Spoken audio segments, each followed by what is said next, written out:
Hi అందరికీ. ఈరోజు what I eat in a డేలో మార్నింగ్ అయితే బ్రెడ్ ఆమ్లెట్ చేసుకున్నామనమాట.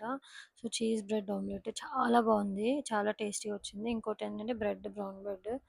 ఇంకా ఆఫ్టర్‌నూన్ లంచ్‌కొచ్చేసి పచ్చిమిర్చి కోడి పులావ్ చేశాను. ఇదైతే ఇంకా మామూలుగా లేదు. చాలా వచ్చింది. రెసిపీ కావాలంటే ఎవరికైనా జస్ట్ కామెంట్ చేయండి. రెసిపీ పోస్ట్ చేస్తా. ఇంక ఈవినింగ్ స్నాక్స్ 7:30 అయింది నేను చేసేసరికి ఇది. ఇంకా క్రిస్పీ ఫ్రైడ్ చికెన్ సో, ఇంట్లోనే సీల్ ర్యాప్ ఉంటే ర్యాప్ చేసి డీప్ ఫ్రీజర్‌లో పెట్టేసాననమాట. సో, నేను మా అక్క ఏదో ఒక పని చేస్తుంటాం. జస్ట్ ఎయిర్ ఫ్రైయర్‌లో పెట్టి చూసామనమాట. సౌండ్ మిస్ అయింది.